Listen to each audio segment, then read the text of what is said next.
Olá pessoal, tudo bem? Resolvi fazer um vídeo de perguntas e respostas ao invés de fazer um vídeo sobre reencarnação, porque são sempre as mesmas perguntas e respostas. Então vamos lá. Primeira pergunta é: a reencarnação está na Bíblia? Obviamente que está. Só se for um religioso que lê com parcialidade da sua religião que ele vai falar que não está. Mas se você lê sendo imparcial, você vai perceber que, sem dúvida, está na Bíblia. Então, o primeiro exemplo que eu vou dar está no capítulo 3 de João, no início do capítulo, em qual Jesus está conversando com Nicodemos, que é um doutor da lei judeu, e Jesus fala para Nicodemos que para encontrar o reino dos céus, para chegar ao reino dos céus, é necessário nascer de novo. Nicodemos fala: como assim, mestre? Como que eu vou nascer de novo? Vou entrar novamente no ventre da mulher? Aí Jesus fala: não. Quem é nascido da carne é da carne e do espírito é do espírito. Nicodemos não entendeu. Ele não poderia falar sobre reencarnação para aquele povo altamente primitivo, mas ele deixou essa mensagem para nós. E aí ele completa que o espírito não sabe nem de onde vem nem para onde vai, que é realmente uma encarnação. Quando a gente encarna, a gente não sabe de onde a gente veio, por causa do esquecimento. E quando a gente continua, a gente também não sabe qual que vai ser o nosso futuro. Aí Nicodemos fala: mas eu não entendi direito. Aí ele fala assim: bom, se você não consegue entender as coisas da terra, eu não poderei te falar as coisas do céu. Ou seja, deixando bem claro que aquilo era uma lição que para aquele momento ele não entenderia. Mesmo ele, que era um doutor da lei, uma pessoa tão inteligente, comparado com o resto do povo. Outra passagem é no capítulo 9 do Evangelho de João também, na qual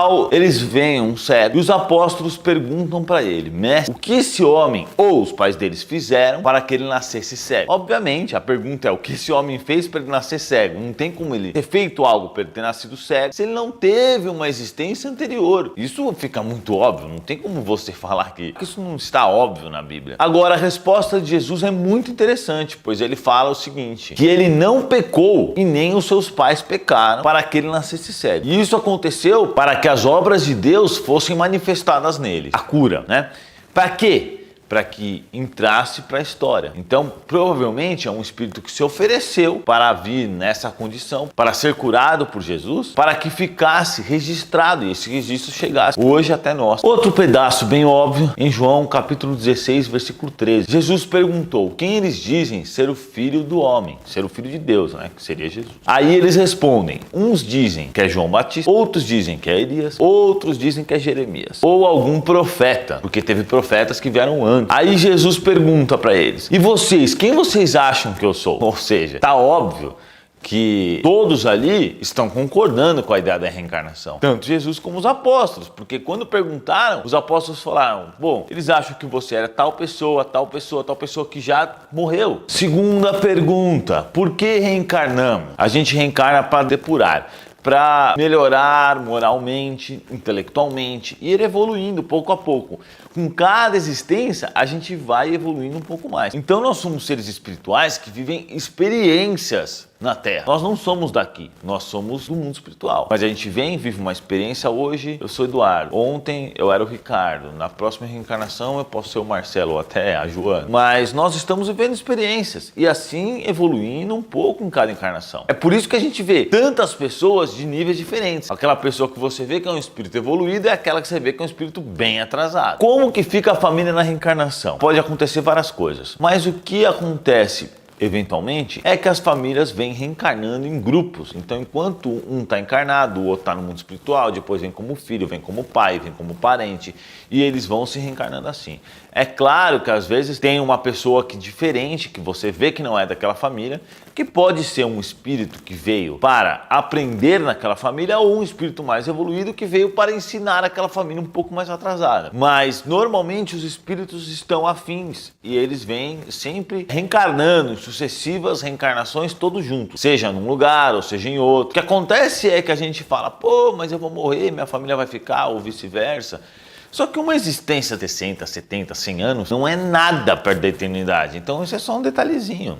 Você não deve se incomodar. No futuro você irá viver em harmonia com a sua família, seja no mundo espiritual, seja em outra encarnação e por aí vai. Isso já aconteceu dezenas de vezes, talvez até centenas. Essa pergunta bem comum que as pessoas fazem: é verdade que a gente vai ter 70 vidas ou 50 ou sei lá o que? Tá errado. Nós podemos ter muitas vidas ou poucas vidas. Isso depende do progresso daquele espírito. espírito. De quanto tempo ele vai demorar para evoluir? Você vai parar de reencarnar quando você chegar à condição de espírito puro, que é a condição de Jesus. Quando você chegar ali, você não vai mais precisar reencarnar. Porque a reencarnação, ela é uma prova, na verdade, né?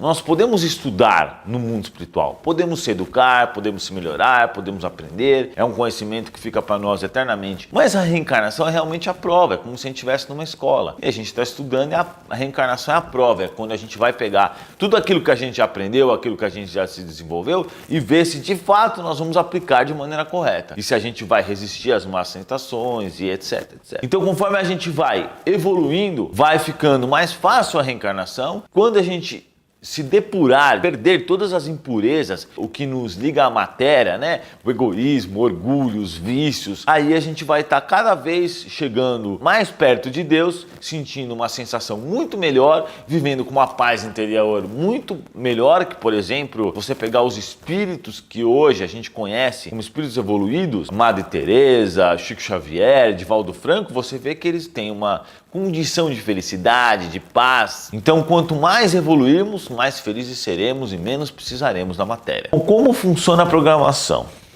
Cada um tem uma programação, cada um tem uma missão, uma meta. Do índio pode ser auxiliar a tribo dele a caçar, ensinar a fazer fogo. Do Chico Xavier, ajudar 4 milhões de pessoas. Cada um tem uma missão, cada um se programa para uma coisa. Mas uma coisa é fato: nenhuma vez a gente se programa para fazer o mal. Então toda vez que alguém faz o mal, ela está fazendo algo contrário do que ela se programou a fazer. E nós nos preparamos e nós se programamos para fazer o bem. Ninguém vem para o mundo para fazer o mal, isso esquece. Quando tem alguém fazendo coisa errada, não precisa ser coisa muito errada não, seja algum egoísmo, uma coisa assim, ela está fugindo da sua programação, ela está errando na sua vida. O que define onde nós vamos nascer? Isso depende muito. Se o espírito tem mérito, ele pode pedir uma região ou até um planeta diferente. Se ele não tem mérito, existem muitos casos em que, por exemplo, o cara tem preconceito com um tipo de raça ou de povo.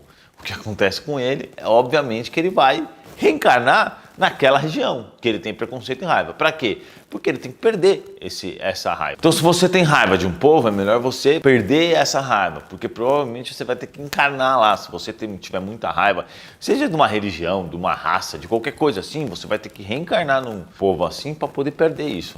Porque o ensinamento de Jesus é o ensinamento do amor. E com amor a gente não pode ter raiva. Bom, as pessoas morrem cedo porque normalmente ela que escolheu esse destino. Seja por uma expiação, ela pode já ter feito o que ela tinha que fazer nessa vida. O morrer cedo, quando a pessoa é boa, é tipo um bônus para ela. Porque ela já fez o que ela tinha que ter feito e ela vai ficar aqui para quê? Passando por um monte de coisas que às vezes ela não precisava passar, arriscando-se, se viciar em alguma droga ou em álcool no futuro. Deus dá esse bônus e ela volta para o mundo espiritual. E lá no mundo espiritual, ela continua a sua caminhada evolutiva. Então, aquela mãe que perdeu o filho num acidente, etc., se ela ficar pensando, ele tinha que estar vivo, ele tinha que estar vivo, ela está sendo, de certa forma, egoísta. Por quê? Porque ele já cumpriu a sua parte aqui. E se for uma coisa desse tipo, não acontece acidentes à toa, não acontece acidentes sem querer. Por exemplo, Deus não está olhando pra gente e de repente, pum,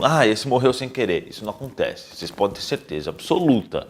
Não acontece. Caso alguém tenha realmente provocado, por exemplo, fica bêbado, sai por aí de carro rápido e bate, aí uma coisa, mas um acidente que você está andando, cai um coco na tua cabeça, isso não aconteceu à toa. É obviamente que não. Deus nunca permitiria, não cai uma folha da árvore sem que Deus permita que isso aconteça. Então, se você tem um filho, algum parente que morreu cedo por alguma doença, por alguma coisa, ele cumpriu a parte dele. A morte, a vida, tudo isso são transições. A gente não tem que ficar com medo ou ruim por causa disso. É claro, a saudade é forte e ela está dos dois lados, tanto de quem morreu e com quem está vivo. Mas nós temos que compreender que todo mundo tem que seguir a evolução, e que não adianta você ficar, ai meu Deus, por causa disso, por causa daquilo. Não podemos ser egoístas, porque às vezes a mãe, o pai, o parente que seja, ele é egoísta, porque ele fala assim, eu queria tanto que aquela pessoa estivesse aqui. Por quê? Porque eu não quero sentir saudades, mas se ele está evoluindo, deixa ele. Ele tem que caminhar. Todos nós temos que caminhar para a evolução. É a lei do progresso de Deus. Nunca estamos parados, sempre estamos evoluindo. Então é isso, pessoal. Você gostou? Quer entrar no nosso evangelho? Você envia um oi para esse número que está embaixo e você será adicionado no nosso evangelho, nas nossas palestras, que a gente tem 3 vezes por semana. E você pode fazer a hora que você quiser. Curte o vídeo aí, inscreva-se no nosso canal, compartilhe os nossos trabalhos, porque a doutrina espírita ela merece ser compartilhada para que as pessoas tenham a mesma chance que nós tivemos de conhecer a doutrina espírita e se melhorar a cada dia. Muito obrigado, pessoal, que assim seja.